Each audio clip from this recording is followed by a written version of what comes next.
Rebellions are built on hope.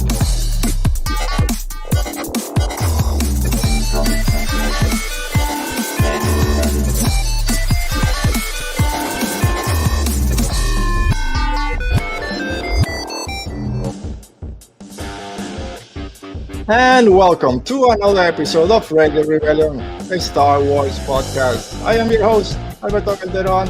I am almost asleep, but I'm here. We're doing this today with our friends, our co-host, Outing. Thanks for joining us today, as always.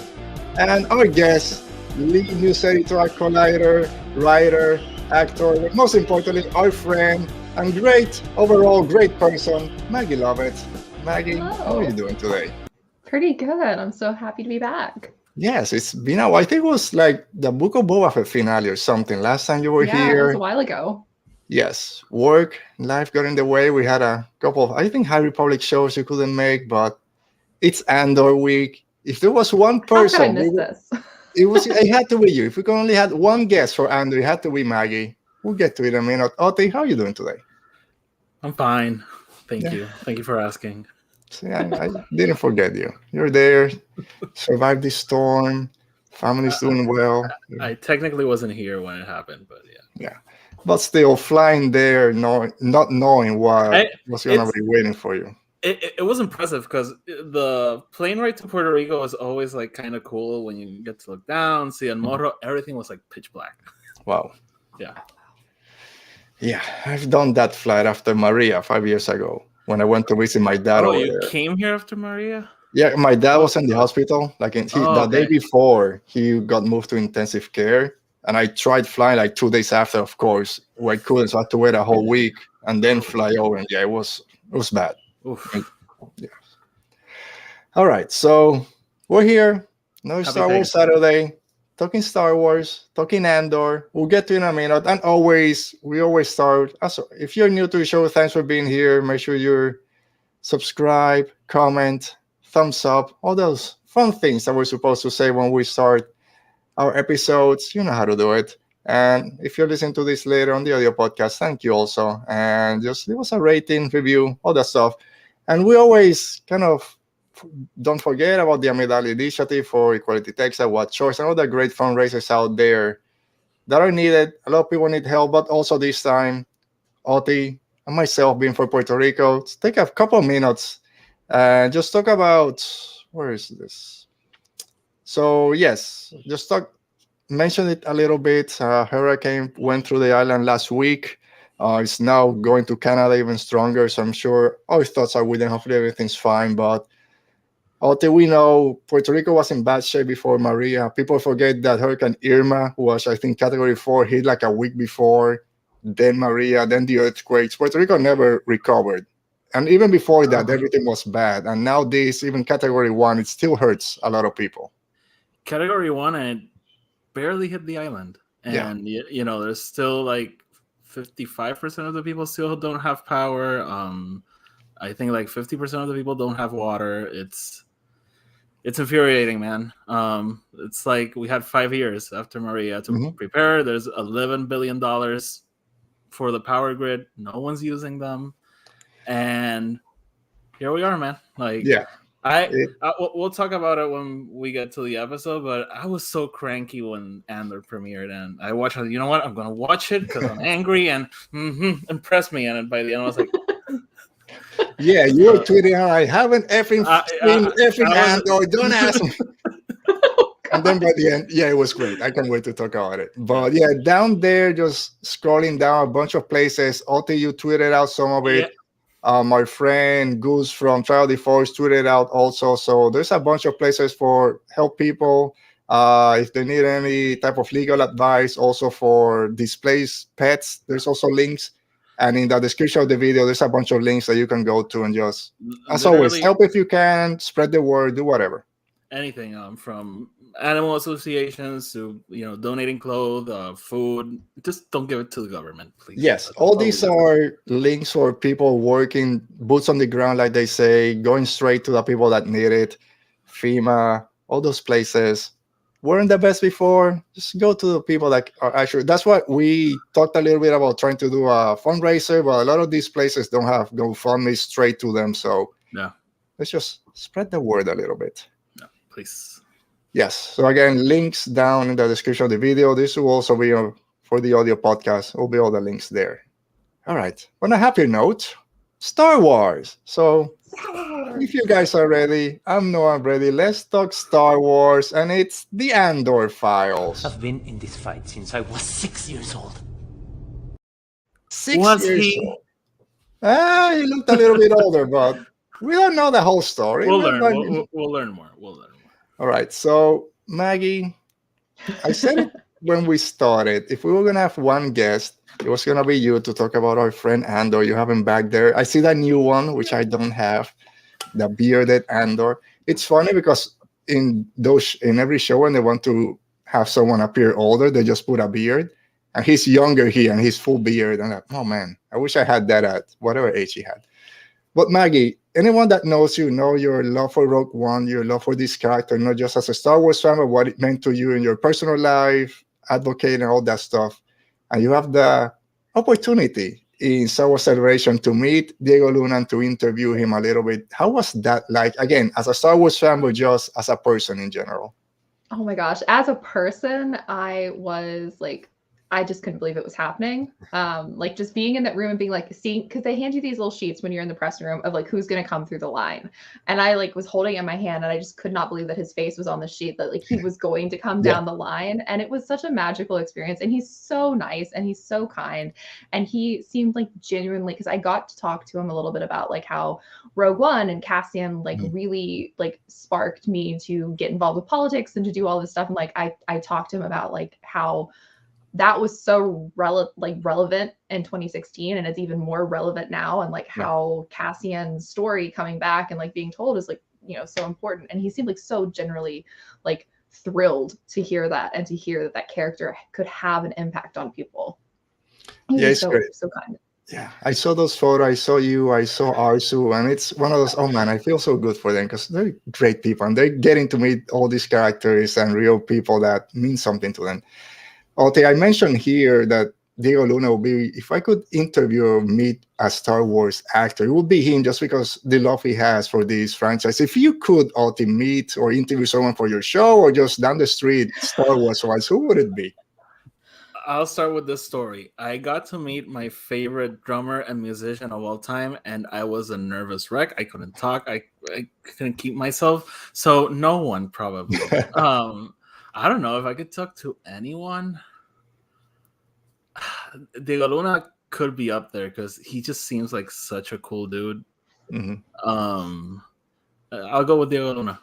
All right, cool. And we can talk in Spanish, so I'll be a little bit more relaxed. We'll be a bit more relaxed. Talk about why the show. No, Jimmy Smith. That'd be the guy. Yeah. Ooh, that's a good one. Yeah, let's keep that Puerto Rican vibe going. Yeah. But all right, so Andor dropped like 4 years in the waiting. We've been waiting for this show to come out since it was announced 2018. I said it here 20 times. My most anticipated Star Wars show. Trailer dropped. Everyone went crazy with how good it looked. Is the story gonna deliver?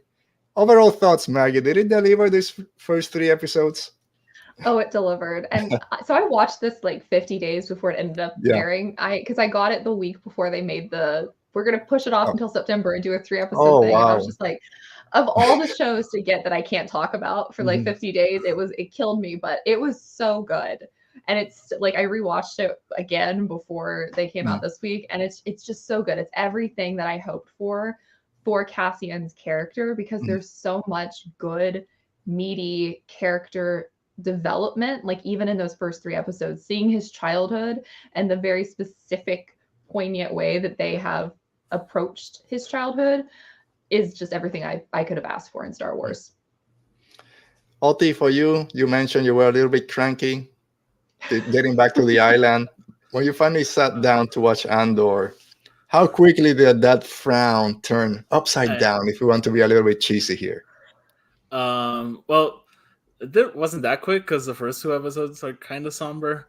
But as the first episode ended, I was, as the first like sequence of the first episode ended with the music and the Blade Runner elements, I was like, kind of into it. So I just want to say, like, as someone who literally had Maggie on the show to have some positivity around Rogue One, because I don't really talk that much about that movie. I remember when Maggie said, "Oh, Andor's my most anticipated Star Wars anything." I was like, really?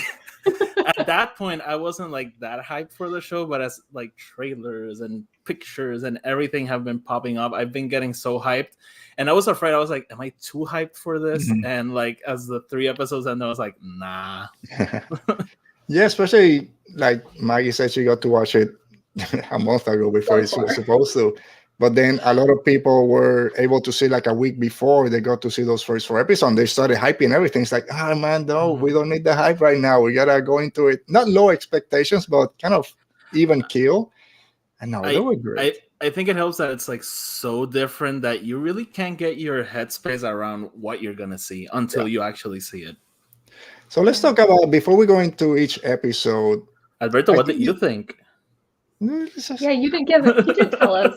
No, I'm trying. I'm sleeping. No, I loved it. Same as Maggie. And go back. I put it on Twitter 2 days ago. This was my most anticipated anything Star Wars when it was announced because I really enjoy Rogue One. I like the character of Andor, but what it meant, that sentence I said, everything I did for the rebellion. What was that, right? I want to see how the rebellion got to that point, and then what I think we're gonna get, and I really also wanted to see at that point was this from the Empire side. How does the Empire deal with all the rebel cells start starting up? The mundane people in the Empire, not everyone is Tarkin or Krennic, and we saw a little bit with some of those corpos just eating spaghetti. Like, dude, just let it go. I'm the chief. I'm going on a convention, on a meeting with the Empire to tell them everything's okay. Don't mess up my graphics. And they said, "Oh no, I can't." And we'll get to that. But overall, I loved it. We'll get to it. I know Mo is in the chat. Mo, let us know all Mo. your Hi, Mo. Yeah. I was reading the Empire article about Andor, and I saw a quote from Tony Gilroy that I thought was such a good summation of the show. These people are the gravel that the road to rebellion was paved with.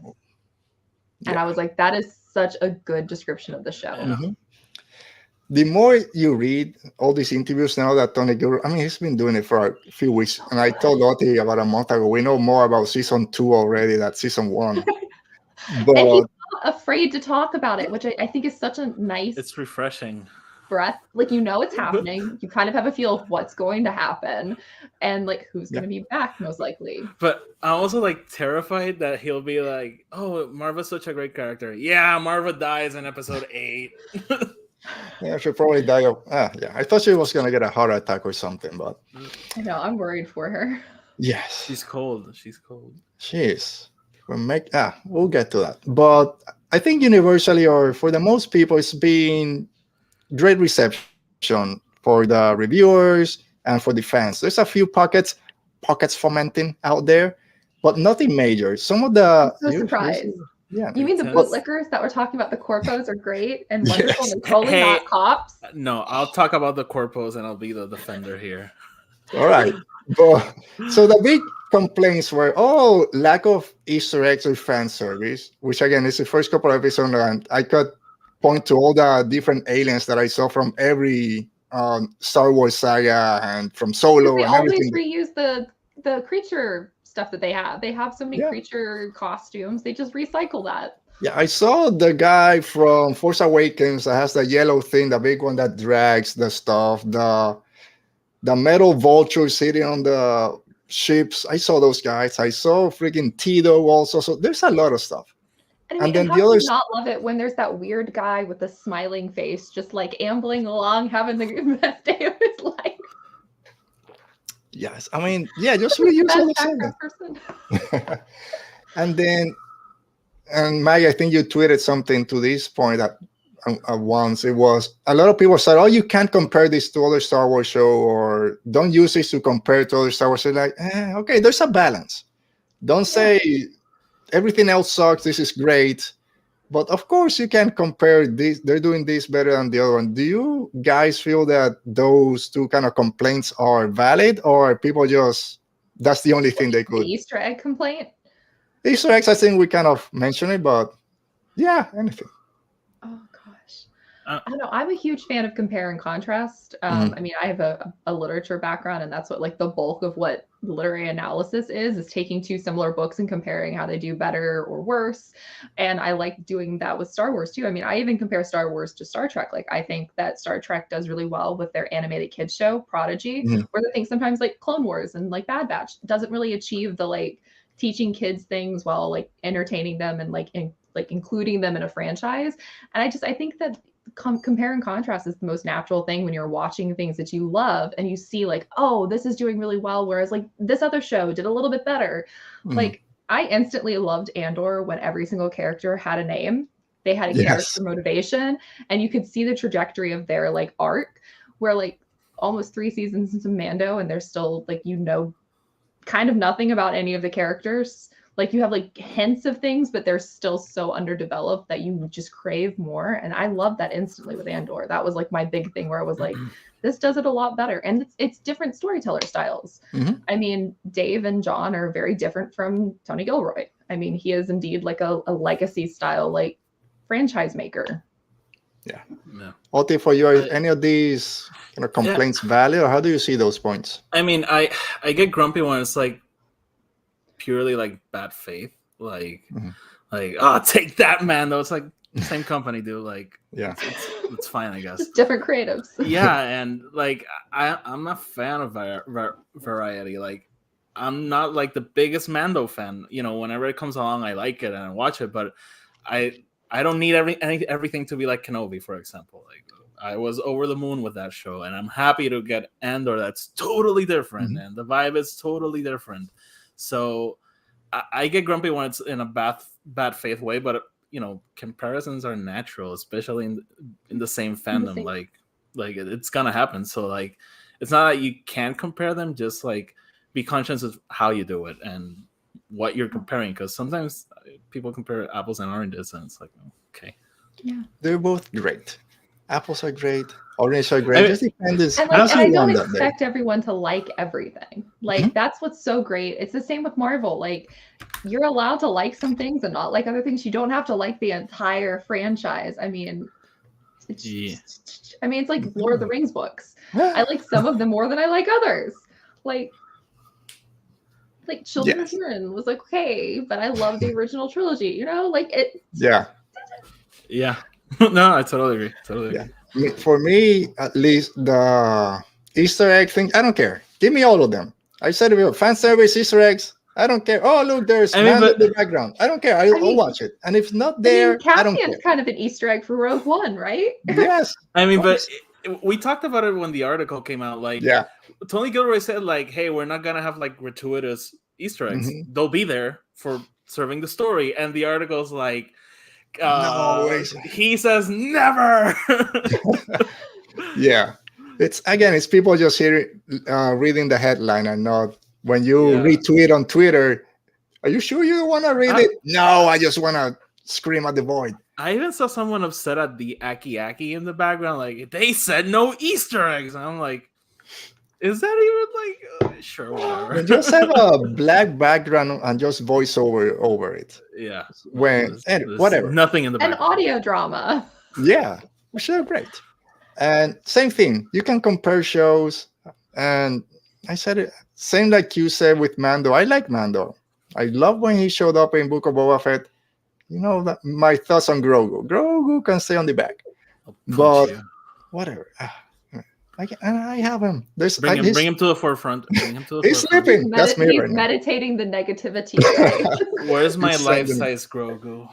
I got one back here. It's right there next to I see Cassian, him. actually. I see him. Oh no, that's Luke. Anyway. I see him. So last thing before we jump in. Oh, actually, Maggie, because you mentioned Star Trek and Lower Decks, the animated show, how great it is. Do you think, it might be even a younger crowd, that Star Wars Young Jedi Adventure might be kind of leaning that way in the Star Wars universe? So hopeful. I'm so hopeful because I love stuff that introduces kids to franchises and much more friendly and more consumable ways. Because like, sure, Clone Wars is fine, but there's a lot of big themes that might lessen like how much they understand or how much they care about it. And I think making characters that are their ages, that are like facing big situations is like the perfect way to bring kids in, because pretty much everybody except for Anakin in Phantom Menace is a child. It like isn't a child. He's like the only child, and then you have him grow up and he becomes a really bad person. So it's like I want kids to have like characters their own age. Even Baby Yoda isn't their age. He's 50. So it's like there's no real child characters for kids to, you know, be introduced to. Yeah, I hope. I don't want to say high hopes for that show, but I'm interested to see what it is, and I'll watch. I saw the goofy creatures and I'm like, yes. So excited for it. I know, they're so cute. What was it? Nib or something? Yes. I was like, blue little bear? Yeah, no, give that to me. And I love the shorts they do on YouTube. They have some really good kids shorts. Yeah. Like their rollouts cool. And all of that. And like those are fun. Yeah. By the way, so Mo loves how unapologetically the political the show is, and she also loves that it's about people and their decisions and how that pushes. Same. Totally agree. All right, so let's jump into episode 1. Surprised that they did 3 episodes, but it was the right decision because they just flow together. And I want to say it was for season 2 that Tony Gilroy said that was the idea, that every 3 episodes is that 1 year arc. I'm not sure if for season 1 every 3 episodes will also kind of be back to back, but I have a theory that it is, because it seems like the directors are directing 3 episode segments of this. So I have a feeling that like it's very much the 3-act arc kind of thing going on. Have you seen episode 4? Yeah, I saw episode 4. Okay, and does it give you that vibe? Yeah. Okay. Completely different. It's after 3, it's completely different. I remember finishing it, watching Diego's interview in Good Morning America when they changed their mind and they're doing 3 episodes. And I was like, that makes complete sense, because episodes 1 through 3 are one contained story. Episode 4 goes a completely different direction. Okay. All right, we'll talk after the show. Yes. No. So you log off. It's already been, some of the stuff's already been shown in trailers. So it's like, it's not that big of a surprise. So episode 1 came in. We've all heard this got this Blade Runner vibe. There's allusions to sex in Star Wars. Everyone went crazy, forgot about everything. Ooh, no, it's Disney. How can they do this? They said shit. Canonization of brothels. Yes, there's brothels there. So a lot happened in those first 5 minutes. Like you said, Oti, if you meet Cassian, you're gonna die. The first person he meets in Rogue One dies. First person here dies. Again, they were kind of asking for it. And then of course we start getting those flashbacks. But Oti, just overall impression of that first episode before we jump into some things that worked and there were any that didn't work. I loved the first episode, and especially like that first sequence, like just the vibe and the sneaking around. Everything's like very dark. I don't know. It really, really sets the mood to the era that we're in. Like they're not directly hiding from the Empire, but it sets that mood. Like we have to sneak around, and then when we get to Ferrix and everything, but I was really impressed, honestly. Yeah. Maggie, kind of same thing. And also when we start seeing the corporate sector police or the corpo, whatever their name is, because it's very long, and we start seeing those policemen or detective or chiefs, whatever you want to call them, they're just pencil pushers or paper pushers. Dude, I just want to get through my shift. I don't want any paperwork. Cops, basically. Yeah. So how was your vibe after watching this first episode, or just general thoughts on it? I was obsessed with the Blade Runner vibes. I'm a huge fan of Blade Runner. I love the aesthetic. I loved the scene composition, just like the lighting with the blue. I definitely was really excited about the canonization of brothels, because I don't know if either of you read fanfics, but the Star Wars fandom, particularly the Mando fandom, is very into brothels.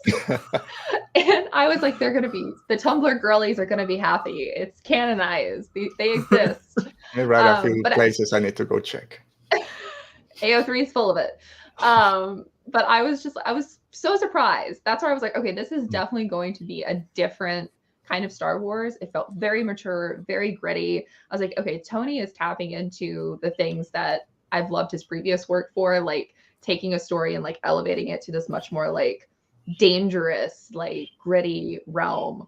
Right from the start. I love that it didn't like lure you in with like sweet and innocent. It was like, this is a man who kills when he has to kill. which is the same thing. That was why I loved him in Rogue One. Like you instantly are like, yeah, he's an okay person. I bet he murders people. Like if he has to, he'll do what he has to do. It's interesting how they portray that, because the first kill, it's an accident, but the second one, like you're like, oh, is he gonna? Oh, he does it. Okay. Yeah, he's not gonna go with him to the police station. No, but us as fans were like, where is Andor at this point in his life? Is he? Because leaving him alive, I think is kind of a mistake. But but you see as the episodes go on that he's not proud of it. He's suffering from it. When he and Marva have that talk, he's like, I messed up. I gotta get out of here. He's not like, haha, another one for my checkbook. I really appreciated that. It's not portrayed as him being this hero that killed the bad guys. Like, no, he screwed up. Yeah. And then you see in episode 3, he doesn't kill Karn when he has the opportunity to. And in fact, Luthen's like, kill him. I'll do it. And he doesn't. And so it's interesting to see that, like, I feel like that moment in the first episode was very much one of those situations where it's like, they've seen my face. They know where I am. They know what I was looking for because they were listening to my conversation. I can't leave this person alive. Yeah. And they're bad and trying to steal money from him and just being generally awful. So found the credits just to tell your sometimes you have to do a murder. Yeah, that's fine. There's no cameras. There was one thing in Star Wars. There's no cameras around. There's no CCTV. At the end of episode 3, I was waiting for someone with a cell phone to get all the police brutality. And no, this is not real life. What they did to Bix and Tim. Tim. Right? Like, we've been talking about freaking Star Wars names, what works, what done. Then we get Tim with 2 M's just strolling down, messing it up. It's like Luke with 2 U's. Tim. We'll get to Tim in a minute. Should have put like an apostrophe or something to make it more spacey. A little accent.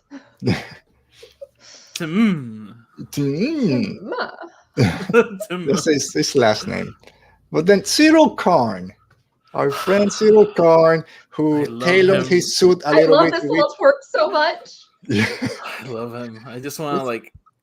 Because during all the trailers, I think he's gonna switch. At one point, he's gonna switch, and after this, I'm like, no, he's like 100%. He's Krennic 2.0, like, or Krennic Junior. Rise through the ranks. He thinks he's all. But the thing about him is that he also is completely unprepared for the consequences of his actions. Yes, the end. He's like, he did nothing. I know we're jumping ahead to episode 3, but he did nothing. He was just like, He got yelled like 3 times by this guy that just showed up. Oh, I was told on the way here on the right. Pockets for mountain. We gotta do something, sir. So like, he did that crappy speech and no one's like, dude, what the hell? That speech was my favorite scene. Like, aren't you gonna give a speech? And he's like, what are you doing? You're gonna arrest one guy. Like, you're not going they to need war. 14 people to be sure. It's like, yes, this is police brutality right there. That was for me like one of the most like over the head things. Like, this is what we're doing. Like, we're gonna arrest one guy with 14 guys. Like, what is this? So and they're also like they all like blaster rifles and everything. Again, it's just one guy. They got rifles. They got and how they start getting more and more paranoid. Oh my god, there's more of them. They're everywhere. They're everywhere. They're behind us. I love that sequence. You guys are so stupid. There's all this escalation that we've seen, unfortunately. An old lady bursting their way in, not actually showing their warrant. Pre-more security. Like, I love that. Man, those corpus. Idiots. So episode 1.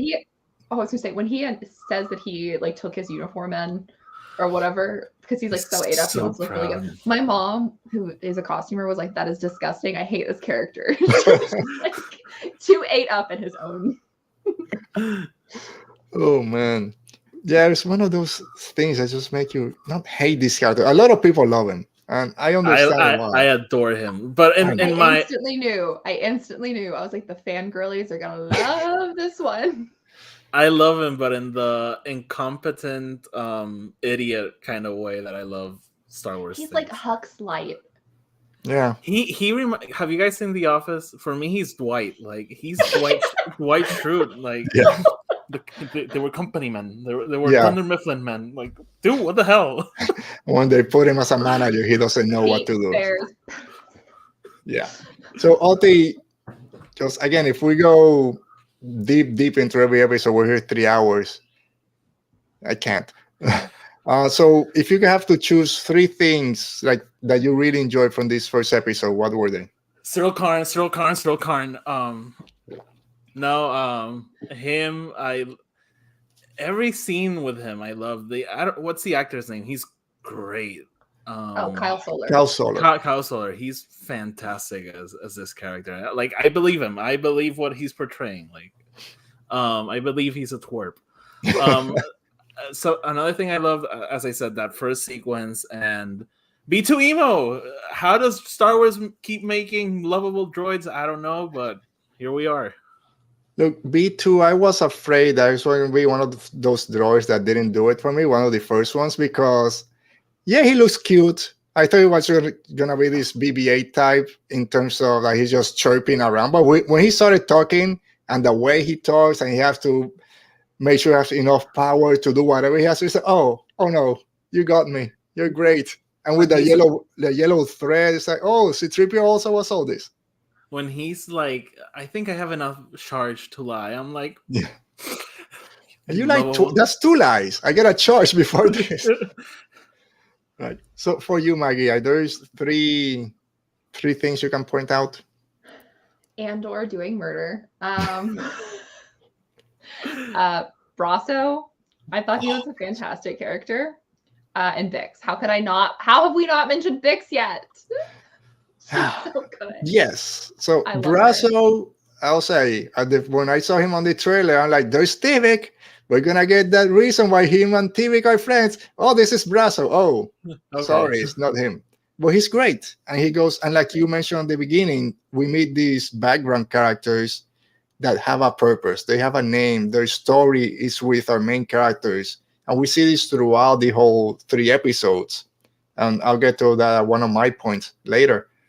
But yeah, it's so great. And Biggs, I think after we talked about it and we do our kind of Andor speculation that how much is he going to be there? Is he going to suffer like some other characters are going to die quick or is going to be there for 1 or 2 episodes? Seems to be a very important character going forward. Did you enjoy Biggs, Alti? Yeah, she's the kind of characters that you like immediately love when they show up. Like Adi Arjona has like that vibe to her. Mm-hmm. And yeah, no, I'm definitely interested to see where her story goes because she apparently knows Luthen. So, but she stays in Ferrix. So let's see how she'll be like integrated into the rest of the story. But yeah. So for me, we're Cassian's story taking shape early on. We don't have to spend 30 minutes kind of him working at this shop before the story kind of goes. It starts, we know where the story is going.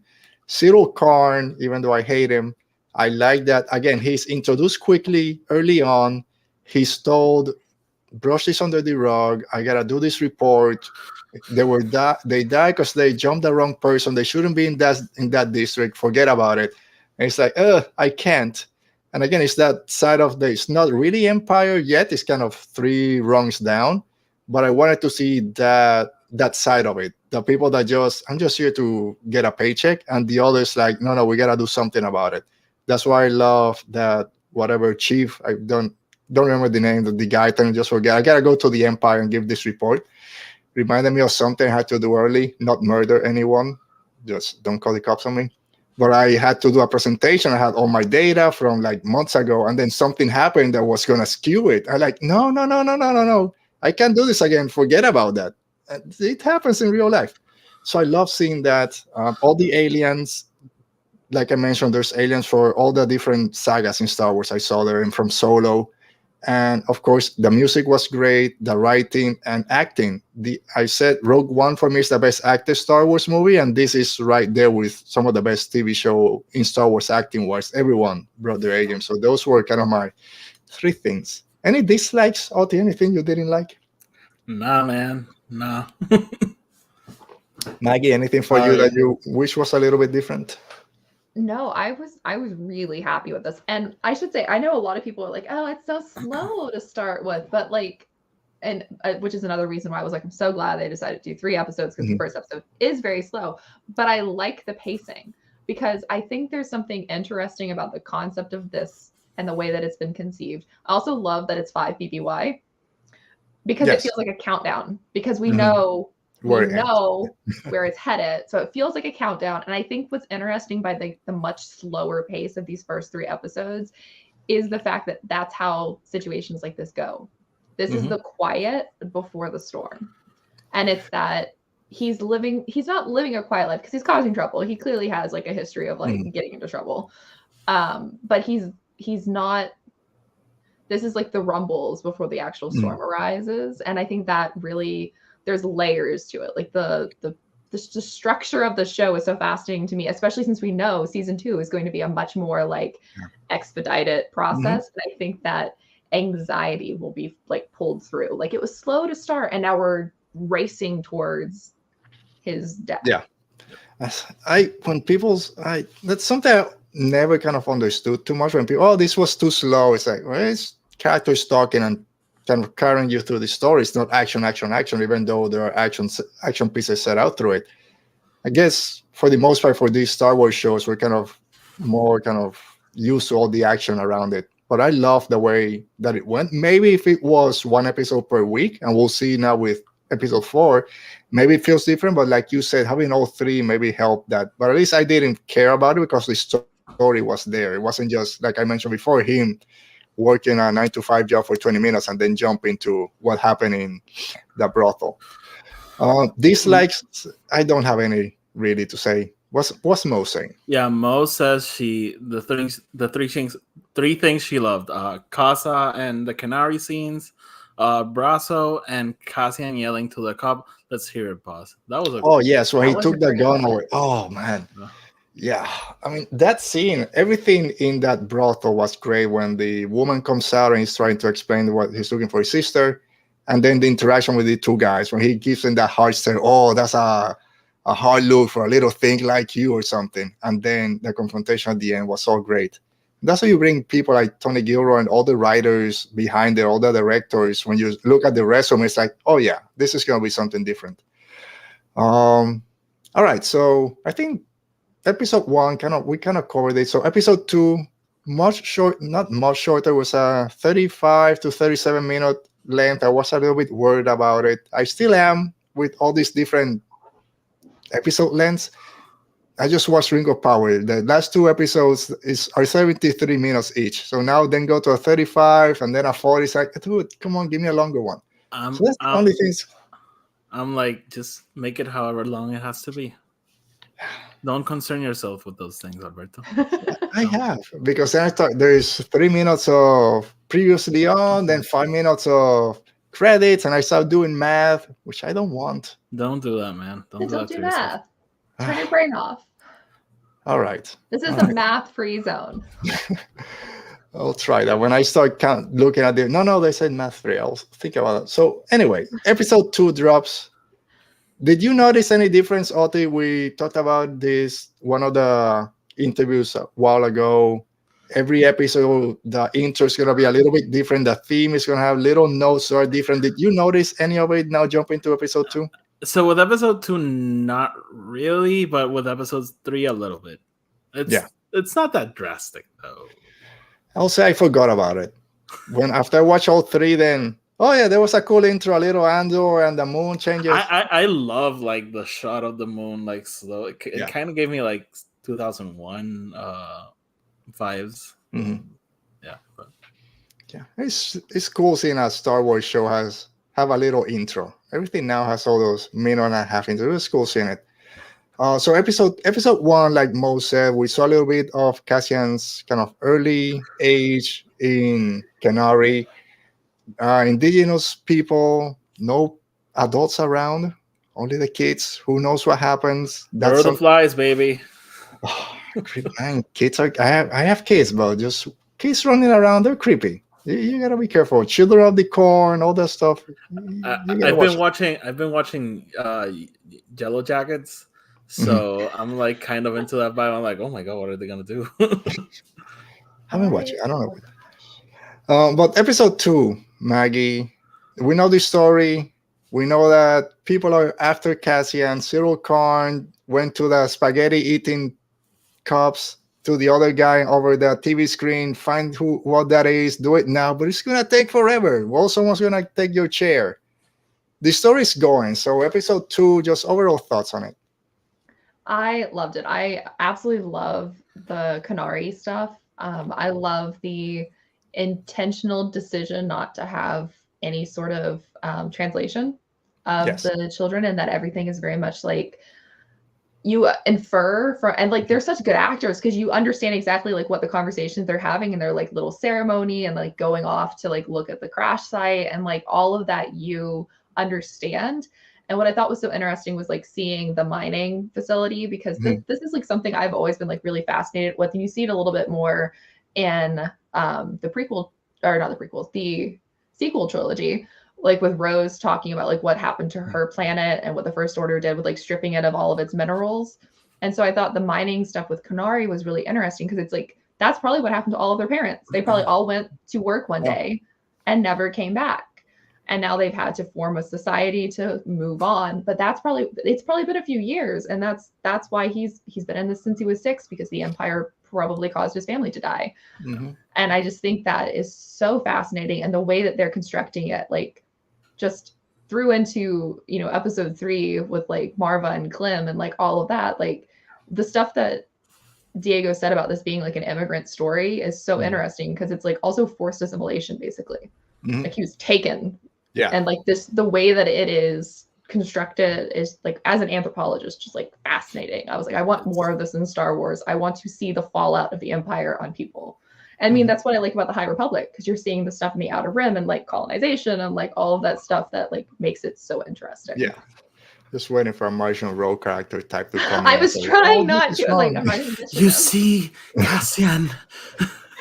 All that they do is to keep you away from your family and your sister. But yes, we've been from the trailers. We were waiting for this kind of indigenous story, colonization. How is this going to happen?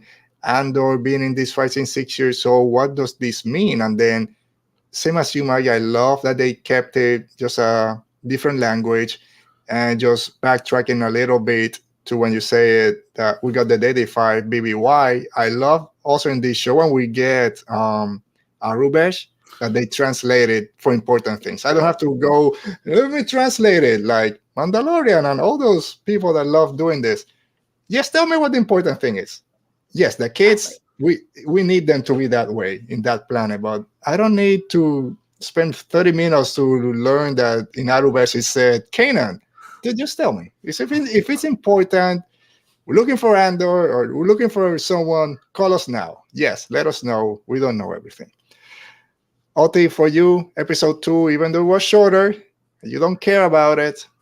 You love this episode? Yeah, I have to be like very honest. All 3 episodes like meshed into one, so I'm having like right now a hard time like separating what was episode 1, episode 3, episode 2. But yeah, no, I liked it. I had no complaints when it ended.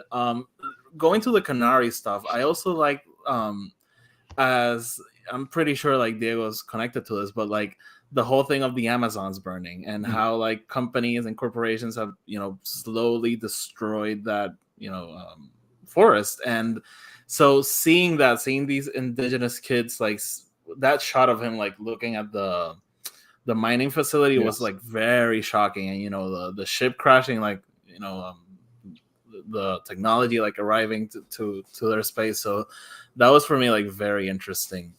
And I really want to learn more about what happened in Canary. And to what Maggie said, like that shock of suddenly like being with your tribe or family or whatever, and then being with these 2 dudes that you don't know, that speak a different language. And yeah, she took him for very good reasons, but it's still a shock, and it's gonna have a trauma on him, and I can't wait to see that. And yeah, and like looking at the way, I know it's episode 3, but the way that he like, I think he saw himself for the first time, like saw his own reflection shot for the was- first time.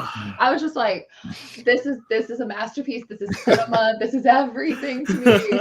It was so good because it like I feel like we always see like planets where people speak basic or like everybody knows how to communicate with each other or they have something that they can translate, and just like this idea of an isolated place that has been ruined by the empire. I mean, these children are without their family, and these people like coming in and being like, oh, he doesn't speak basic, like, oh, they're gonna come and kill him. I guess we should just take him, with no thought that He's he got probably family has a here. He's got family. people here. Like I know she did a good thing, but still she can completely change the entire trajectory of his life because of one, the road to hell is paved with good intentions. Yeah. Right. We'll try. If we need to mix episode, we'll mix episode. I'll try to keep it. It's because it's so connected. I know. I'm sorry. It's fine. Also, Oti, you didn't get the show notes. We're going episode by episode. It's fine. So episode 2, for my notes, the first thing is the Kenari mining disaster, because then it connects to Catalyst, it connects to Rogue One, even though no Easter eggs, it's there. Every time the Empire messes up a planet, just chalk it to a mining disaster. No one's going to ask. It's always a mining disaster. So I love seeing that it's still following all that. But like you mentioned, just walking in there and seeing your planet or your town or wherever you live just kind of stripped to parts. And like you said, it's real life, the Amazon, and what's happening everywhere. And of course, you have to know about it. He has another show on Amazon, Pan and Circle, which talks about communities and all that. So I mention it because it's, at least in Latin American culture, it's something that's very present, very much talked about. So it's again one of those things that we're not used to in Star Wars, in having those connections to real world issues, but it's done in a way that means something. It's not like, haha, look, this cop is hitting on a minority, you wink, wink, wink. Wink, wink. No, it means something. But then at the same point, we get these extreme cops. I don't know the name of the character. I guess he was in Batman. In the Batman, he's the commissioner, I think. Oh, that's where he's from. Yeah, someone posted it. I don't find these things out.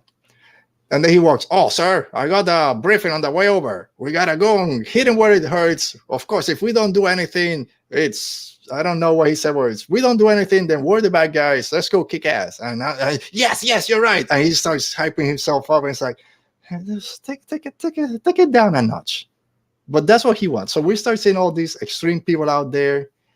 And then I don't want to say confrontation between Marva and Andor when he comes back and B, don't say anything and then read what it's out there. They're looking for you. That confrontation was great. That made these characters feel real. Like we've been saying before, everyone has a name, everyone has a story. All these characters feel like actual people out there, not just a background character that came in to tell nothing against Kenobi, but when this guy came to Owen, hey, Owen, just to tell him that the Inquisitor was there. We don't know who he was. He didn't show up ever again. Everyone in Cassian's story has showed up multiple times and doing important things, especially at the end, everyone banging on the metal things and going to tell Biggs that someone's looking for Andor. These are characters that if anything happens to them, even freaking Tim, we feel bad for them, because even in 3 episodes, we've grown to love these characters because they feel real. And that's one of the things that was great in that conversation when she started telling him, oh, this person, you told that you were from Canary. Oh, what about you? Oh, they're all dead. Oh, no. We're making a list, and everything counts. It's not just who you want. And all the woman get thrown in his face. But again, it's that thing, that mother-son relationship, that parent relationship that a lot of us have been through. Of course, we love them, but we're going to have those confrontations, make these characters feel connected. To then episode 3, when the cops show up and push her around, it's like, oh man, leave Marva alone. So yeah, episode 2, those are the things that I enjoyed. A little bit short. Everything else was great. I forgot about that line. If we're making a list, we're making a list. I love that line. Yeah, it's the way he delivered it, because it's not just the people that you want to talk about. Let's bring everyone. If we're gonna do this, we're gonna do it right. So, Maggie, anything else from? Is episode 2 where Luthen's on the transport to Ferrix At the and end, the guy is yes. just like chatting his ear off about everything and anything? And it was like, that's the thing. Another thing I really like about this is that there is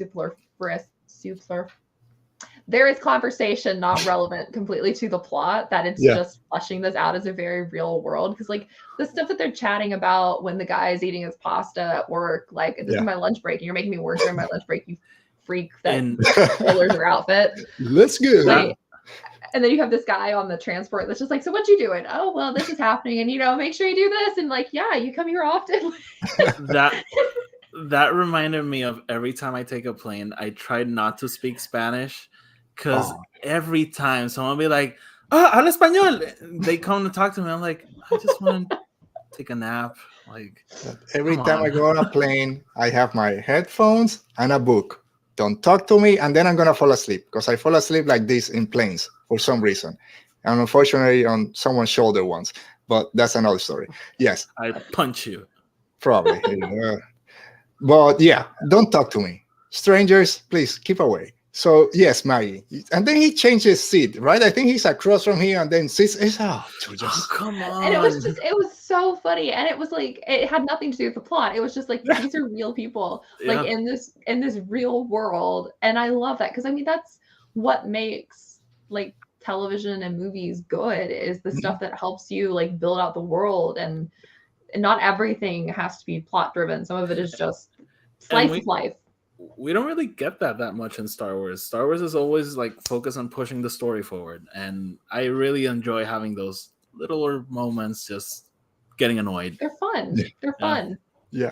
So one thing that I love, I was gonna leave it for the end, but we're just jumping around about all these 3 episodes is that they're slow, quote unquote, but they don't rush the story and they don't rush characters' introductions and motivation. Other episodes or other shows would have done these 3 just in one. You know, give me one 40-minute episode and we go from point A to point C. Here, let's take our time, and that's why we're so invested already in 6 different characters. Again, I've enjoyed every other Star Wars show, but I feel like this would have gone in one 45-minute episode. In Mando, Kenobi, whatever. Point A, point B, okay, next week we gotta do something else. Here, we'll take our time. It's the same story, like you said, Maggie. Everything's connected from the start to finish, and it pays off at the end. It makes a lot of sense, and it worked great. So I hope that all the other kind of 3-episode chunks follow suit. And you alluded to this, Alberto, but I really like that this episode is mainly focused on Kenari. Like, who knows what that is? Who knows who's from there? Who told who? Like, it's... Yeah, you gotta sit there and watch it. Like, it's not gonna be like all the bang, bang, bing, bing, pew, pew. Like, I love this moment between Marva and Cassian when she's asking him like, who did you tell that you're from Kenari and not Vest? And like, it's probably one of your women, Cassian. And she just list off all the ones, and then B2 is like, Bix. And Cassian's like, shh. I was like, come on, you guys have the vibes that you were a thing. Don't pretend you weren't.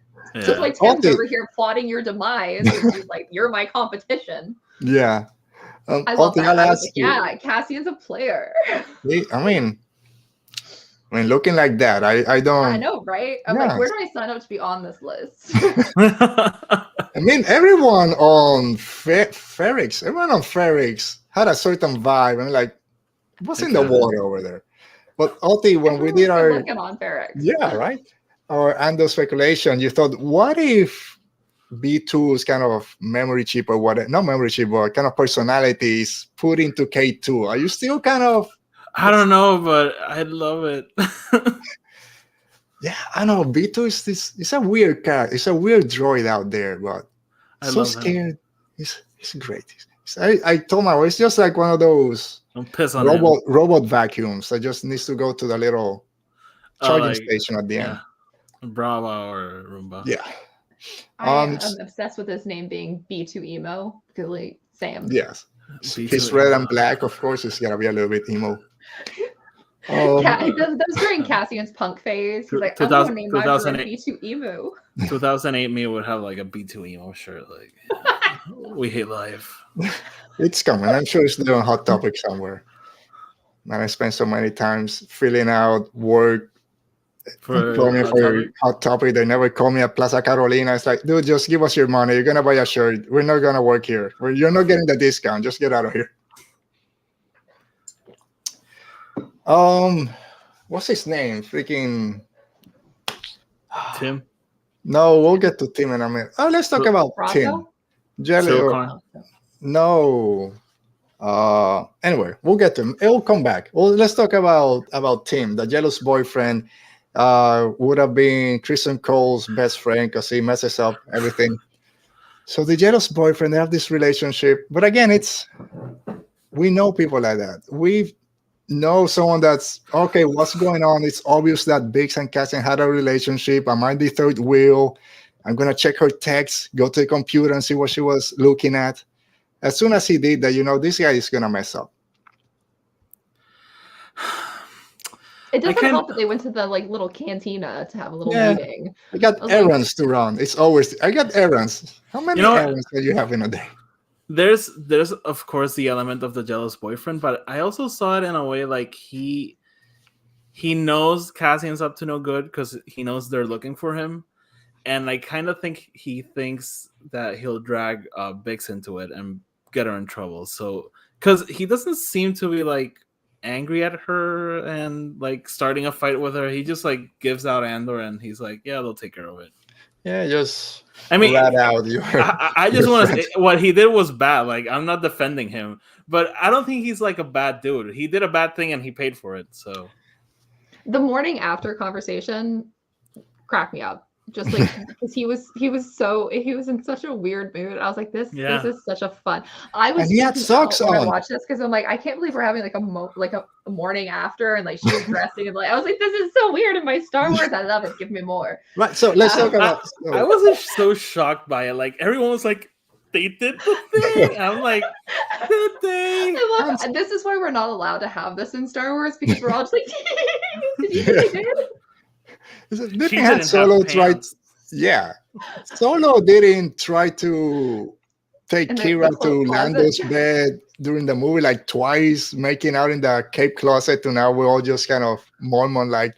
I mean, and Elserman was straight up fantasizing when Ty Yorick touched his hand, and she's like, "Stop thinking about that." I mean, now I'll say Ty Yorick. I understand. So, okay, Andor. But yeah, it's a scene that you don't expect in Star Wars. She kind of takes her coat off or a big jacket. The camera kind of pans. There's the bed, there's the room, sits down. Okay, this is what's happening. It's the morning. He's wearing socks. First time I've seen socks in Star Wars. Weird conversation. Oh yeah, I'll do the calf now. Are you okay? Oh, just tired or whatever. Dude, you gotta speak He knows up. what he did. He knows what he did. There was phones in Star Wars. Remember when Book of Boba Fett, there was phone and people flipped out? There's pay phones now in Andor also. Kenari.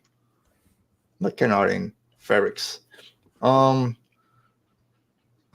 Skarsgård character. What's his freaking name? Luthen Rail. Thank you. Luthen Rail, Oti. Very important apparently in the rebellion. Has a nice wig that we'll see at some point. Did you like Luthen? Throughout the Andor. Yeah, no, he's barely in the episode. He's just annoyed, and I identified with him, so I liked him. Yeah, you were Luthen when you got back to Puerto Rico. Yeah, someone standing right next to me and wanted to talk throughout the whole flight. I was like, so Maggie, episode 3 starts back on Canary. The kids go to explore the crash site. It's weird looking people, yellow. I don't know if because of the poison gas or they're just a different species. And then all hell breaks loose. Kill the girl, the leader. Then they get shot with 20 darts before they die. That poor guy. And like you said a few minutes ago, then Cassian goes up. He's just so frustrated, takes all his frustration out on the first piece of technology that he sees when he sees his reflection. Where were some of your feelings watching this scene? Just again, learning more about Cassian's kind of backstory and just where it leads to. Then here comes Marva to take him. I was so enraptured with this whole thing. And I love the way that it parallels throughout the present story as well, because the way that the end of the episode is framed with him being taken away against his will, but like he really doesn't have a choice, because like he probably would have been killed if he had stayed there, because he doesn't understand what's going on. And then with Luthen forcing him to make this decision, and again not really having a choice, because if he stays on Ferrix, he's probably going to get killed. So it's like showing these two pivotal moments in his life where like his choice has been taken away from him. And I think like moving that forward to Rogue One, like the decision to die for this cause is his active choice. He did not have to do the things that he did. He knew he was going to scare up and dying. Like there's no way around that. And I think it's just interesting to see like how they contrast that. And just the stuff with Kenari is just so fascinating on so many levels. And I love it. And like, not to compare and contrast, but I was talking with I think it was Arzu I was talking about this with, but like some of the stuff with Cass's backstory is what I wish we could see with Den, because they're not really dissimilar in their stories. Den just ended up with a cult because he was taken away from his parents. They didn't really have a choice. It was a good thing that, you know, the Mandos came and saved him, but still he was a young child taken away from his family who didn't really understand what was going on, taken in by people who weren't like him, and his trajectory of his life changed. And I wish that we could get some of these kind of moments in Mando, because I think it would help really connective tissue wise with his story and like where he is emotionally. And seeing this so early on with Cassian and getting to see like why he is the way he is, and knowing that like even though he has had a decent life, like he obviously loves Marva like his mother, he still is mourning and searching for a part of him that he's lost, because he's still actively looking for his sister. He's never forgotten where he came from. And I think it's just like such a like really important story to tell in this like side of the galaxy. And I think that, I don't know, it's so good. So good. I mean, it was great. And again, we got that through 3 episodes. It's not just let's just jam it in one. And like you said, the way it connected with the ending, just going back and forth, him kind of looking over the shoulder to whoever was piloting the ship at whatever time period, was just great storytelling.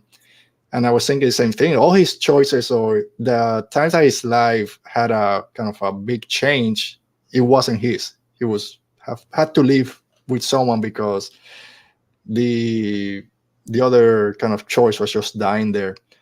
Oti, we've seen now Star Wars doing more kind of flashbacks and kind of getting better at it. Like Maggie said, Mando, we got a few in season 1, and they were great because we got all these Mandos and all this stuff, and we saw battle droids. Then in Kenobi, when we go back to the Clone Wars, in that episode, how he the juxtaposition with what's happening in his fight with Vader and Anakin, and now we get even more backstory for Andor. What were some of your thoughts about this? You talked early on about Marva taking him. Just your overall thoughts on it, and do you think we're going back to Kenari at some point with more kind of flashback to see what happened there? I hope so, because there's also like lore things that I'm interested with. For example, the guys that die, they have like the separatist patch, but then what's Marva's husband's name? I think it's her husband, Clem. Clem mentions they're actually republics, so why are republics people dressed as separatists? I think there's a story there. So we'll see, and maybe it's a story that doesn't need to be told, but I found it to be interesting. And Maggie mentioned it, I alluded to it, but that scene when he sees his reflection was just like chef's kiss. Like I was like, oh my god, we're doing this. And yeah, no, but I really hope we get to Kenari and explore what happened there to him. I mean, I'm gonna be repeating the same thing that you guys said, that scene of him going, because when we saw it in the trailers that he kind of was walking up and there's just a body on the floor, and maybe that's his parent, he was working that place and he died, and that's why he's been on this fight or whatever. But no, this works so much better. His reaction to seeing himself first, kind of shocked, he's touching his face to make sure it's the same person, and then just all his frustration of what happened just goes there. But yeah, I'm like, oh, his people are there. Clem kind of says he has people here, he can run. No, we gotta take him. Like no thought behind it. Like, oh, he's gonna die, we gotta take him. Whatever the other the repercussions of this. There's no time to think about it. I'm like, no, his sister is down there. I don't know how many kilometers or whatever. Take him over. You just came here. You can take him back. But yeah, I was also confused because I thought, okay, this is the Empire. Oh, they said the Republic is coming. But then I saw the patch and okay, I'm confused. I don't know who's here. Maybe the Republic is coming because they were following them. But I think Marva says, oh, there's a Republic person. What is the Republic going to do when they see one of them dead? They're going to kill him. So a little bit confused about it, but very interested. So hopefully we get more. But yeah, everything on Kenari was great. And also, moving now to the present day, people don't know a lot about Kenari. That's when we find out, oh, he's lost in a mining disaster. Everyone died. I know this is a serious show, but I love that conversation, that little scene when Cassian goes to this guy, hey, I need a ship for this afternoon. I'm leaving X amount of credit. And he's with this little alien just talking back and forth about Kenari. I told you, Kenari. I told you this anything. But just give me more of those weird aliens. We don't need to know what they're talking about. So yeah, episode 3 was great, but then we get the corporals coming to town. We need 14 or whatever people. Go to Marva. Oh, we need to leave 2 people here, and all hell breaks loose. Everyone's banging. Oti, police brutality, unfortunately, has been in the news for years now in Puerto Rico. I said before, my dad used to be a criminal defense lawyer back home. One of his clients were the FUPO, Frente Unido de Policías Organizados, a group of co-op of police officers over there, had him on retainer. I saw videos of police brutality in clubs and all this, and the way they try, no, he attacked me, and we're just pulling him off. I seen this, and now it's there. So it's through this. I mean, it's the truth. Like, what can I say that has not been said? Like, it's on display. If you want to, seeing this in Star Wars on a Disney show, was it something you thought you would ever see? No, because it's kind of always been there. Like, stormtroopers are just brainless dudes doing their jobs, and it's just it's justified because they're just doing their jobs, and it's not. And so, like, it's a little bit more explicit, but I think it's always been there. And if you don't want to see it, then I mean, good for you, I guess. I don't know, but it's there. I'm guessing you enjoy this scene, watching all these police, the way they escalate everything. Just a few people, and they're everywhere. They're trying to intimidate us. It's just, I mean, yeah, So in the University of Puerto Rico, there's always like big protests, and there's always clashes with the police, and it's always like been this thing, like they use like 4 cops to stop one guy, and it's just like this skinny kid with spray paint. Like, what's the necessity? And here's like the same thing. Oh, we gotta stop this one guy. He killed 2 cops who were drunk, by the way. Yeah. So, like, why do you need 14 people to stop him? Why can't you just go and arrest him? Like, I don't know. So I thought it was like very, very explicit. Like, and again, I think it's always been a part of Star Wars. Maggie, was Cassian in the wrong by leaving a communicator with B2 and then just calling in the middle? That was sad. I'm like, B2 just says, yes, say they're here or something. He was like, okay, I'm going to be over here in this location. Tell Marva that I left the money under the porch. I was like, dude, stop talking. Oh my gosh, I had so much anxiety both times that I watched it. Like the first time, and then even knowing it, the second time I watched it, I was like, oh my god, Cassian, what are you doing? They're going to come for you. But just like everything about that scene, like the way it was played out was just like so good, because the reactions from all of the cops being like, oh my god, this guy's so stupid, obviously we're gonna catch him because he just like told us where he is. It was so good. It was so everything about the final act of this episode was so good, because it came together like the way that like Brasso and his, like, I don't know what they were doing, like junkyard, whatever that occupation was, like the fact that they tied up that ship so it would crash when they tried to take off, and the way that like the first 2 episodes lay up the fact that like everybody's kind of tired of Cassian's shit. Like they're just really tired of him. And yet in the heat of the moment when like things are going down, they're like, that's one of ours. That's part of our community. We're not letting these guys take him without like a fight. And the way that everybody unified to like shut down and like bang on the things to make them uncomfortable and unnerved was just like so good. Yeah. So yeah, good. because the first time when the first guy, which I forget his name, is the one that went to tell Biggs what's going on. He starts banging on the things. Oh, this is just, he's calling two cousins, so he knows that something's happening. Oh, every single person, everyone shuts down the doors to their establishment. All right, okay, go do what you need to do.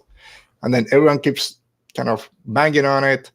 Let me just take him out from it. Just great, like you mentioned, just the whole community or the whole town came together. Yeah, we might he owes money to a lot of us, but we're not gonna let him them kind of just take him. And also how incompetent all these corpos are. What do you mean they? Oh, now there's two of them. Oh no, we're screwed. And then that crushes. They're everywhere. We're surrounded. It's like, these two people. You're gonna learn how to do this. So dramatic. And then you just have Karn over here like. Yeah, it's like so they escaped. So we had the whole scene with Luthen. We saw that in the Disney Plus kind of special that we got, Disney Plus Day. I'm glad that they didn't show the whole thing on Disney Plus Day. I only saw like 5 minutes kind of intercut because it was a lot better to see the whole thing. And then of course, the first speeder is not gonna be them. They go out through the side door, and then Karn is like, "Oh, I'm screwed now. I didn't get him. They told me not to do this. I got this guy screaming in my face, and I just, I'm in shock." So, again, I hate that guy. Consequence. Yes, it's like, oh, now I gotta deal with the consequences of my own actions. Not like we know about that on Twitter, but again, it was just so brilliant the way the 3 episodes just worked together so great that even though I complain a little bit about, oh, they were too short or whatever, they just work so great together. So I'm a little bit afraid for episode 4. You've seen it. I'm glad. Don't tell me anything. I know I joked about it, but I don't know that waiting. I'm gonna see how that wait between episode 4 and 5. How is it going to be? Look who's here, Michael from 2 Networks here. Hi, Michael. Thanks for joining us at the end of our Andor talk, but we got more show going on. And Mando, I love that voice around the connection to me. Yes, 10 men feel like 100. Cassian knows all that distraction kind of works. So then Maggie, just finishing off the Andor talk, just overall kind of feelings by the end of the episode 3 when it's going to episode 4, which again, I know you've seen it, so without giving too much, we don't want to get you in trouble to say something you shouldn't before time, like unfortunately a lot of people do.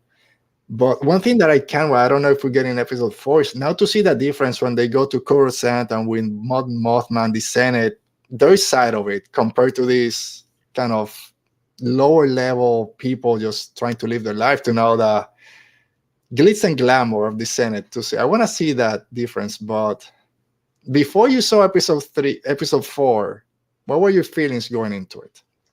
I was so happy. I mean, I genuinely cried. So I had gotten 2 different sets of screeners for things that were like my most anticipated things. The other one was Vampire Academy, and they were both so good. Andor and this were both so good. I watched them in the same week, and I was just like, I am so blessed to have so much good television at the end of this year. It's like, it's so good. Andor is like everything I've waited for since 2018. It was worth the wait, and I'll never be sorry for loving Cassian Andor. No, you can't. Look at that face. And even the one with the beard. Look at him. Come on. Perfect. It's great. Those jackets. He's my perfect little troublemaker. Yeah. And so stylish. He owes money to everyone, and he has this cool jacket. I'm pretty sure it's expensive. Come on, I need some of that.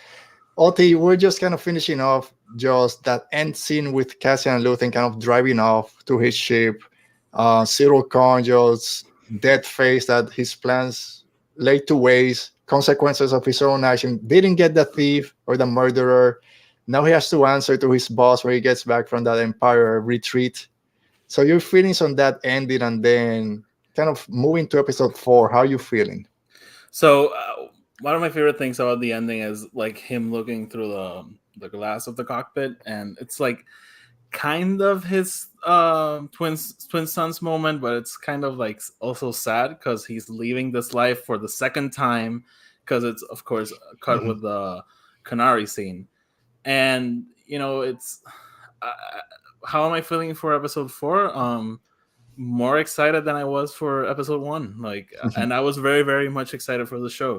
So that's like a testament to what they gave us with this first three episodes, and yeah, I can't wait to see what this show is gonna. Because what's interesting for me is like I was thinking the whole Mon Mothma thing was gonna be present from the beginning, and the Senate and everything, and it wasn't. So I'm interested to seeing how what we got is gonna evolve into that. Yeah, that's similar to what I mentioned, but so similar to you that said that Rogue One is so your bottom of the list. Michael is adding Rogue One is so his bottom, but Andor's the best thing that they have given us. Do you think, and I know what is still early, only 3 episodes out of 12. Do you think, at least so far, have your not feelings toward Rogue One, but are there certain scenes right now that you see a little bit different after this first 3 episodes? Or is it too early? I think it's a little bit too early. I think so. Yeah. I don't hate Rogue One. I just want to I watch the movie I watch the movie once a year. Every week. I was so happy during the watch along. No, I had to leave. But... You left because you loved it so much. Every time you get a chance, you're like this again. Andor, no one cares about him. I saw Rogue One 6 times in the theater. That's how much I hate it. Yeah. I think that's how many times I saw it in theater too. See? But I've also watched it like 300 times extra times. I've watched it like maybe 3 times. How many years has it been? 2016. 2016? Yeah. 8 years? 6 years? Oh my God, 6 years? Years. Oh, I'm old. Don't. You're older.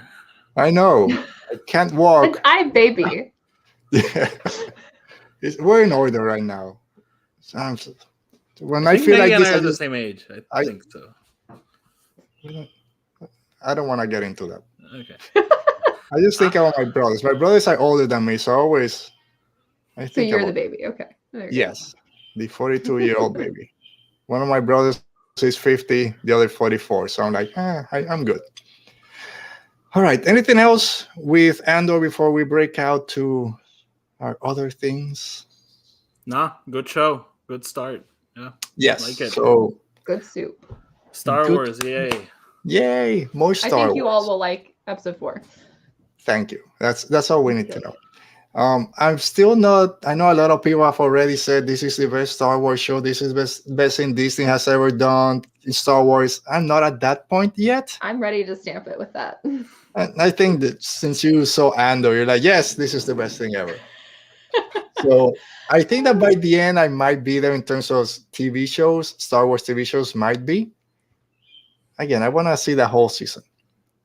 But so far, I'm happy. My hopes that it was going to be my most anticipated show are there because I've enjoyed it very much.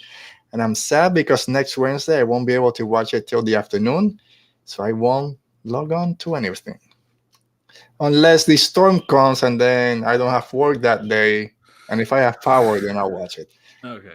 I don't want to wish for a Category 3 hurricane to come, but... You don't want that. No. Even though I'm in the middle in Florida, north central, anyway, it's going to suck. All right. So with that, we'll move to our next segment, which we like to call here A World Between Fandoms.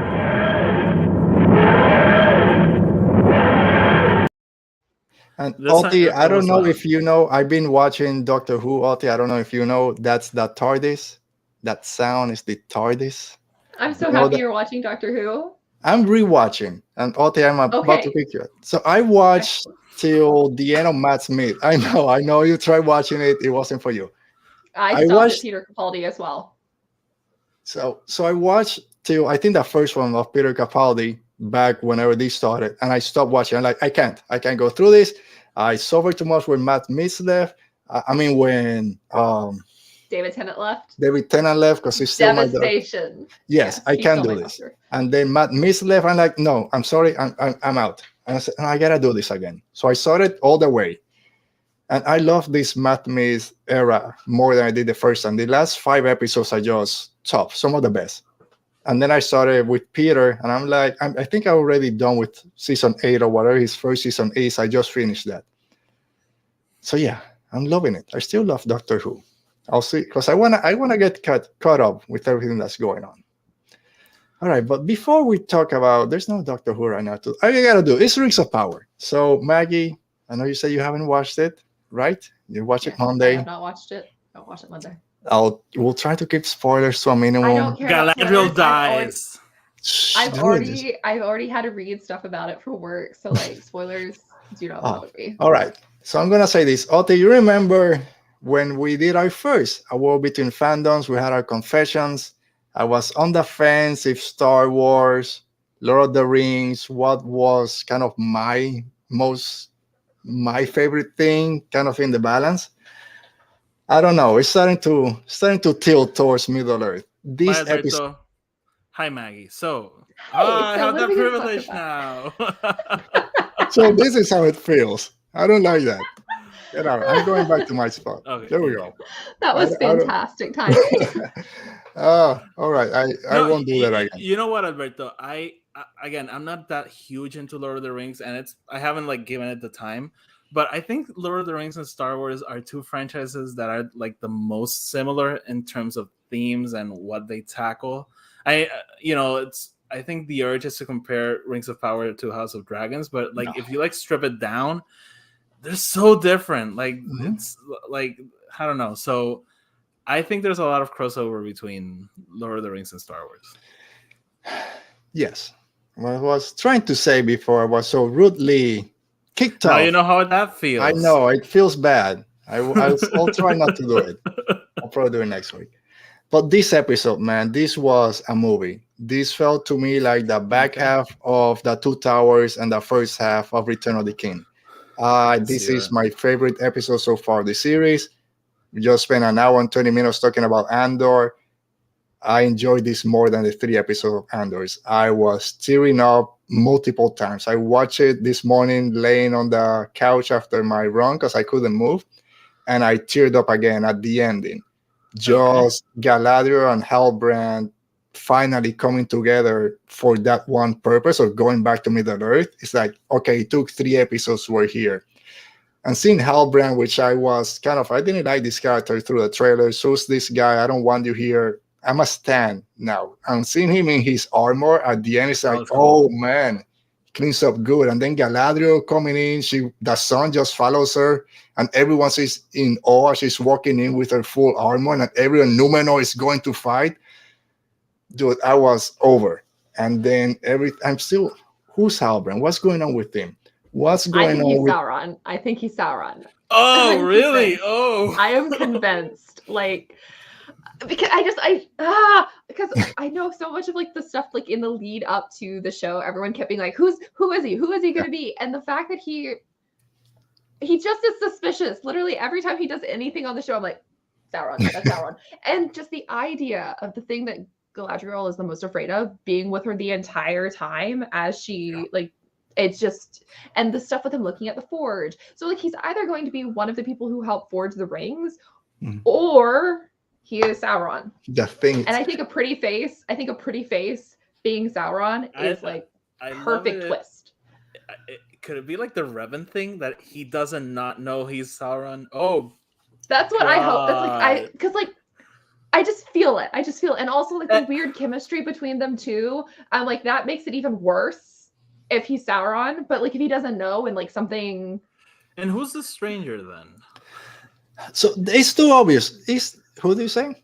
The stranger. I think the stranger is Sauron. Like that was where I was going. That he's Sauron. I think it's too. They're kind of pushing you to think that way too easily. Which is like then you twist it. Yeah. Like, haha, you thought. Because the previous episode, this Waldreg or whatever his name is, the older guy from the village, tells Theo, you saw you see that thing? That's Sauron. And today or yesterday, when he's having the flashback, and they pull out the debris of it, it's basically the eye of Sauron. So yeah, of course it's Sauron. He's not Sauron. And if he is, I'm gonna freaking hate it because he's with the Harfoots and Poppy singing the song, and I'm crying because family didn't make it. Dude, it's awesome, and I can't anymore. the Hardfoots are gonna be fine because they're gonna build the Shire eventually at some time. So calm down. And But that's but apart from Sauron, there's also Anatar, who convinces Celebrimbor to make the rings. So both can be true. I don't know. Yeah. I'm The other thing that made me think that Halbrand is Sauron was last week's episode where he gets like hassled by those guys in like the courtyard, and he just flips and he like takes them out so easily, and I was just like, so I that's think suspicious. that's where I started loving him, just like Andor I love murdering him too. someone. It's because, and who's this guy? He's on the raft. He doesn't want to do this, and then he doesn't fight. He freaking goes nuts and takes them out easily, breaks a hand. But then this episode, and yeah, like you said, he's interested in the Force. He wants to be in the guild. But then this episode, when him and Galadriel have their talk about why you doing this, and he kind of pushes out, you don't know what I did. You don't know what happened for me to be on that raft. And he kind of not flashback, moves a little bit to Adar and everything going on with the orcs. And he talks what I did to live that, to be here. You know, when these people know, and you know, you're gonna cast me out. So I think he did something because Adar is all scarred up. I think he's the one that did that to him as he's leaving.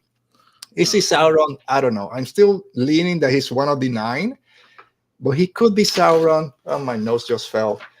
But that ending, and I love that they didn't spend time in that council with the queen at the end when the queen summoned you. He just puts down his little pocket money that he has with his emblem, and then just picks it up and he goes straight to him in his full armor. I'm like, oh, I love you now. I don't know why, but I love you. But this episode to me was just, like they say, perfect, 10, no notes. I might be leaning to. I'm more excited if I'm told you can only watch the end of Andor or the end of Rings of Power. I'm going Rings of Power. I've seen more episodes, so So I'll just say I'm liking it way more than I was at the beginning, but I still think it's my biggest issue with it is I sometimes feel it's more focused on having you go like, oh, it's a thing from that book than like telling its story. And I think it's gotten better at it, but I still feel it's kind of struggling a little bit with that. I'm not on the same page as you. Yeah. Because like again, I have not read the books and I've seen the movies once or twice, so a lot of it goes over my head, but not in a sense that I missed it, in the sense that like I'm not getting the story. Like I don't know where we're going. And there's a lot of, and because of the rights that they own, because they only have the rights to the appendixes, and so there's appendices. I can never remember which is the plural and which is the single. So it makes it a little bit different because they're like filling in the blanks in between things that some people know because they've read the books, not just the Cliff Note version. So like there's a lot of different stuff to it. I do think that's where there's some breakdown and like things are a little bit different, but like they're not explaining why it's different, and like it's good. It's good. It's good. It has not lost me at all. Well, it's actually gotten me more interested as I've went, because the first episode I stopped like 45 minutes in and I was like, I don't know if I like this, and then I finished it and I went to episode 2 and I was like, okay. I didn't. Okay, I was upset with episode 2. Like Fandom Menace upset. I was like, they ruined it. But I'm fine. I think you were here when we discussed episode 2, probably. No, but I had not watched it. Oh, that was right. Come on, episode 2 was great. I think I liked 2 more than did I? I don't remember. Episode 1. Just that intro to episode 1 was just something different. I loved episode 1. But and I love the lore more. So all those little mentions, even every time they mention whatever it is, I'm like, I've heard that before, even if I don't remember the whole backstory to it.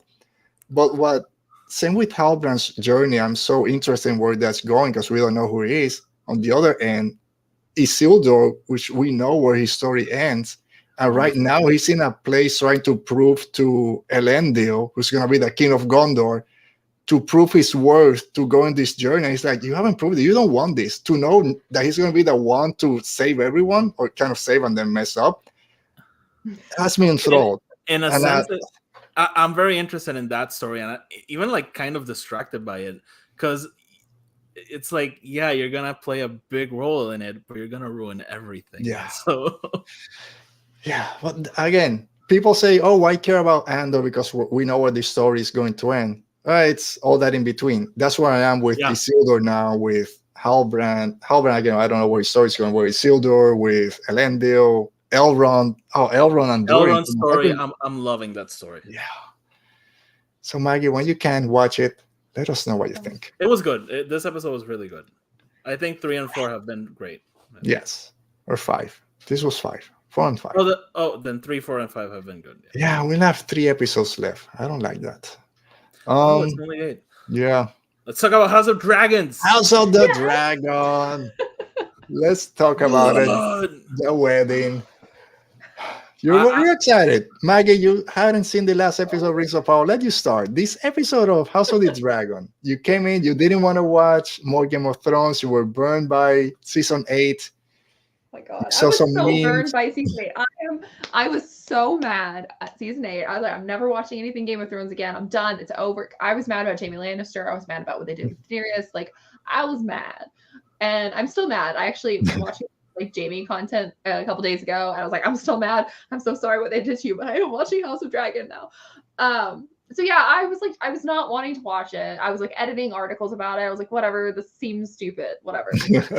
And I saw Matt Smith with his haircut, and I was like, oh no, oh no. And I was like, maybe I'll watch it. And then I saw some memes, and I wanted to understand the context of the memes. So, because I don't like being on the outside looking in. And one of my friends was like, I think you'd like it. And I was like, and then I heard there's controversial ships. And I was like, okay, maybe I'll watch it. And yeah, so I watched the first episode on a Saturday, and then binged the three other episodes on the Sunday before the wedding episode. I'm hooked. I'm reading fanfic about it. I'm looking at TikToks about it. I'm sending memes. I'm all in. I'm hooked. And it was Matt Smith with the stupid blonde hair. I made it through all of Matt Smith as the Doctor without ever becoming a fan of Matt Smith. I'm a fan of him, but I wasn't ooh, Matt Smith. Ulti Matt Smith from Doctor Who. That's where he became famous. I know who he is. So, Ulti, we didn't get a chance to talk about episode 4, but episode 5. We haven't talked at all. We talked about the first 2 episodes. Yeah, and we don't have time to go back. No. I'm loving the show.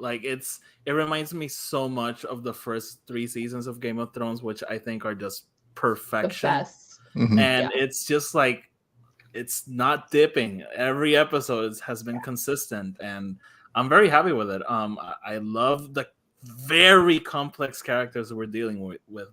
I love Viserys, but I'll never forgive him for what he did in episode 1. But he's a character that every scene he has with Rhaenyra, I'm just oh my God. And Daemon is a horrible human being, but I love him.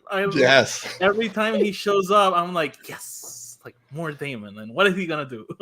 But he's horrible. He's a horrible person. I'm so excited for tomorrow because he's a girl dad, and I'm I cannot wait for that. I looking at the pictures. I'm I love a good girl dad that was super horrible, but loves his daughters. Yeah. Viserys. Ulti, I said the only thing I not hated, but my only complaint about the first episode was Viserys. Patty. I didn't see him as Viserys. He's won me over. I love him as the king. He's great in this role. He tries to die every 5 minutes and they don't let him. Keeps coming back. He's rotting away. Poor so man. Disgusting. He looks grayscale, right? That's what. No, right? I think it's not. At first I did, but I don't think he has grayscale. He looks worse than Palpatine on Exegol. He's yeah. Oh man, he just wants to just let me go and no more drama. People don't let him. Or is it it's the throne poisoning him, right? Because he's not a good king. It's rejecting him. Oh. Because he's gotten cut twice, and they had to cut his fingers off, and then the rest of him it's getting infected, yeah.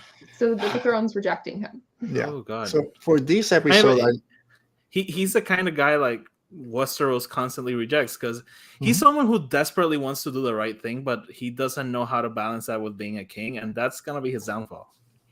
Yeah. But I love how the episode starts with him going to, I forget the name of the place, or going to visit Velaryon, the sea snake over there. And I love, he's the king of the 7 kingdoms, and there's no one there to greet him. because he's burned Velaryon so many times. I'm not gonna go.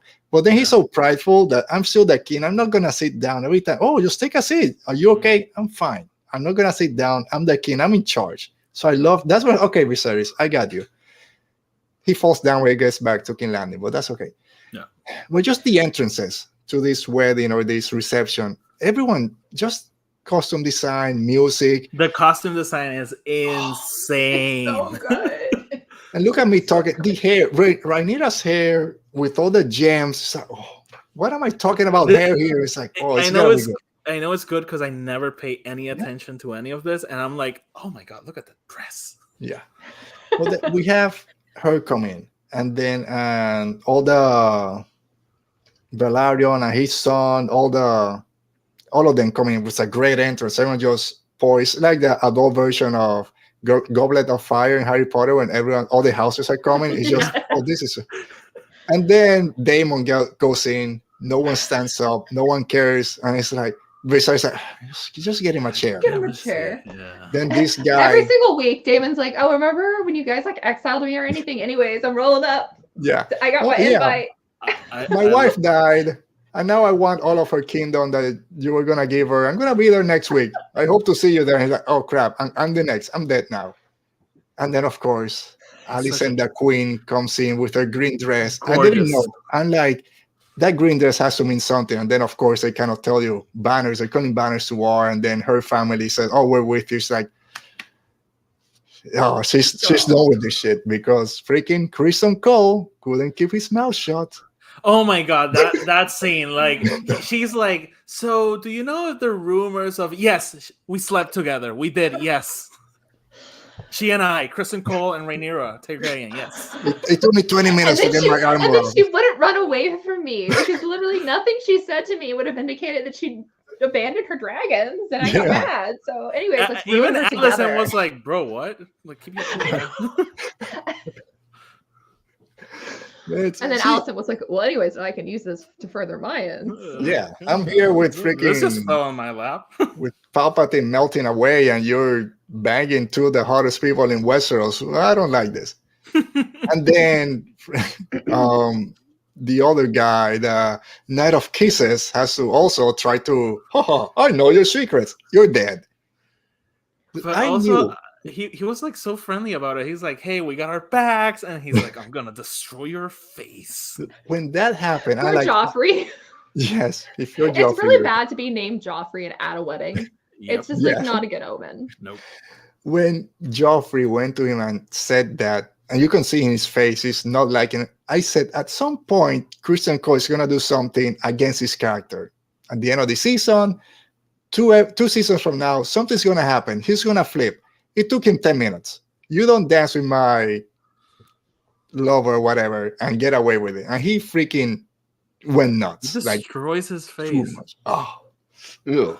What's funny is, so he's Dornish, and I was laughing. I was like, this is why Pedro Pascal's character gets his head bashed in the future. Just bad vibes from Dorne. This is payback. Yeah. Tried to kill himself. Alicent said, no. Keep your cool, man. Yeah. You're being like, just let him die. I was nervous. He's like, the way everyone was like, Kristen Cole is an incel. Yeah. I was nervous because I know where his story goes a little bit, so I was like, wait, they're gonna kill him?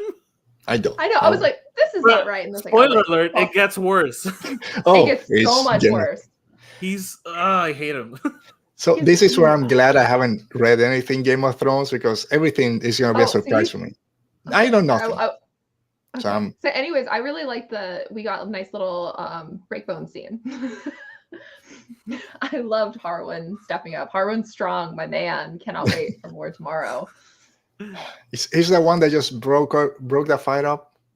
Oh, I Harwin, love. Yes. I guess the hand kind of just gave him a nod and he said, "Okay," and just yeah. He's great. Watch him with great interest. That scene was great, by the way, because I was like so confused. I was like, what's going on? Who's fighting with whom? Like, what's happening? It was wonderfully directed. I thought it was Daemon like doing Daemon things, but he was like, no, it wasn't me. And I was, he literally left. He was like, peace out, I'm done. You're not putting this on me this time. I've been banned too many times.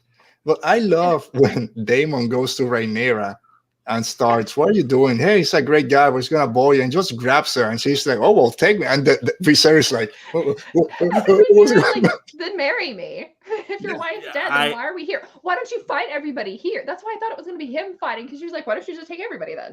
I just love Rhaenyra because she always calls him out because he's like the big man. I'm going to do the thing like, yeah, you're going to have to kill everyone. Do it. Do it right now. Do it. And he's like, I'm not going to do it. And Viserys is over here like, in front of my chicken?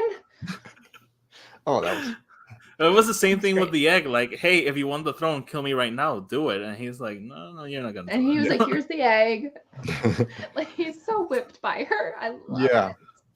I love it. So yeah, tomorrow's episode, we got the time jump. Yes. New actors come in. So it's going to be very interesting to see what happens. So yeah, House of Dragons going great. The pictures look so good. Yeah. She-Hulk, Oti. Haven't seen it. Haven't seen it. All right. Yep. I will eventually. I gave up on episode 2. I'm so sorry. Okay. So I said here the first 3 episodes, I was like, The last 3 I've enjoyed because I know it's just a 30-minute comedy, and yeah, She-Hulk's there. Everything else I love, and I've enjoyed this last few episodes for what they are. I will see it at some point, but I figure I'll end up binging it once it's all out. But like as it currently stands, I have 30 minutes I can spend doing other things. Yeah, there's a lot of stuff. All right, so that kind of does it for our Rebel Thoughts. Next week we'll have a lot to talk about, plus Cassian Andor episode 4. Maggie, always a pleasure having you here. Can't let it be too far again. We got a bunch of Harry Potter books coming out, so I'm sure we'll talk at some point about them. You're writing a lot for Collider, so people can see all your work there. You have your own movie review site, Millennium Falcon. Yes. Anywhere else people can follow you or anything you're working on? I have a link tree in my bio on Twitter, so if you follow me on Maggie of the Town, you can find all of my various pursuits there. But yeah, I'm primarily at Collider, where I do all of my editing of the news. All right. Thank you again for being here. Oti, I know what you say, but where can people find you? Down there, Twitter and Instagram, same handle. And I'm here every Saturday talking Star Wars and World Between Fandoms. So yeah.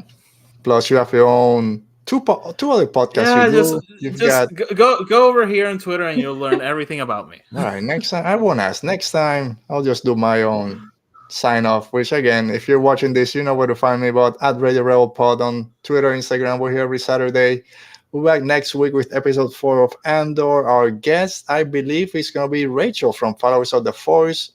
After that, I'm going to find someone else. I think Norhal. I'm going to ask Nor if she'll come up for that one. And then Mo will be here most likely for episode 5. And then a bunch of other guests. All right. So thank you again, Maggie, for joining us today. Thanks to everyone that was here. Forgot to put my music on. That's not it. Sorry. I messed it on my outro. It doesn't matter. Thank you. We'll see you next week. Stay safe. Be safe. May the Force be with you. Oti, wash your neck. Thank you.